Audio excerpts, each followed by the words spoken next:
As the nation's opioid addiction crisis escalates, public health officials say too few rehab centers are following expert treatment advice shown to be most effective. So is standardizing addiction centers the answer? Joining us to discuss is Health and Science Deputy Bureau Chief Jeanne Whalen. Jeanne, thanks so much for being with us. Sure thing. We know that in the U.S., the overdose death rate just continues to spike. It's at all-time highs. And it seems that rehab centers have not been able to keep up with this demand. What are the main frustrations you found in your reporting that addicts and addicts' families have with these centers? There are a lot of frustrations, and they range from addiction treatment being too expensive, to their insurance not covering it, to maybe they lack insurance. But one big universal frustration is that it often just doesn't work. Even when you are able to go to rehab, it just doesn't work. And hence, an overdue task force has been formed, That's right. It seems, to scrutinize, I guess, what works? What works and what rehab centers out there are actually offering. There's a lot of, there's a lack of clarity about what the many thousands of rehab centers around the country are actually offering. It's a very fragmented industry. It's quite lightly regulated. The regulation depends on what state they're in. And there just aren't a lot of standards and rules about what sort of care they should be offering. Which can be very frustrating when there is science that proves certain treatments are more effective than others. That's right. There have been a lot of clinical studies that show this approach is more effective than that. I mean, addiction treatment, it's very hard to treat addiction, right? So the odds are, the barriers are quite high, but there is a lack of sort of adhering to medical standards within addiction treatment today. Absolutely. And this 11-person task force that has been formed has some very interesting people. Penny Mills is one of them, right? Michael Botticelli.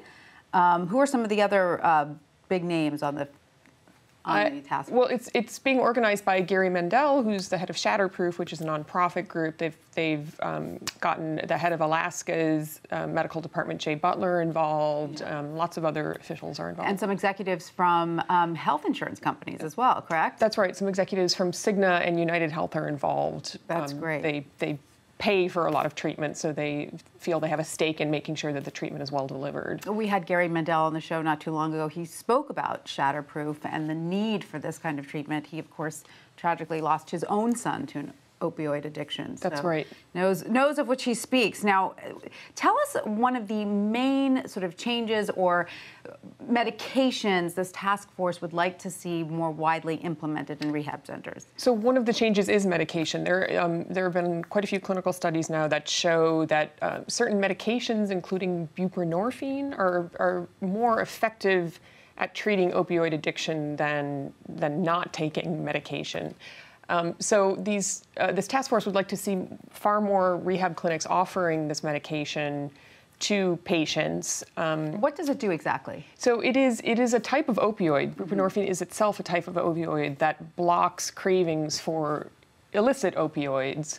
Right. So it can prevent a person from going out and seeking drugs on the street and prevent them from engaging in unhealthy behaviors to get drugs. And it's been shown to help them stick with counseling and the rest of it. That's Yet, right. Surprisingly, there's been resistance to providing this medication. Why is that? There is. There's a deep-seated aversion in addiction treatment in the U.S. to using drugs to treat drug addiction. People see it as an unhelpful crutch. The sort of 12-step programs like Alcoholics Anonymous that were founded on the total sobriety approach disapprove of using buprenorphine, and that's been a real clash because addiction experts say it is actually a more effective way to treat opioid addiction. Absolutely. And so the end result here, the goal is to have some sort of standardized program for treatment centers across the 51 states? It's to encourage state licensing bodies and insurers to issue licenses to rehab centers that follow the best scientific guidelines, and possibly to deny licenses to those that don't, to those that refuse to give medication to patients. And it's also to encourage the insurers and other bodies that pay for addiction to look at what they're paying for and to pay only for the best kind of standardized treatment. So it's a real incentive to raise the standard of treatment everywhere. That's right. Which is something that is sorely needed right now. Exactly. Jeanne Whalen, thank you so much for that. You're welcome.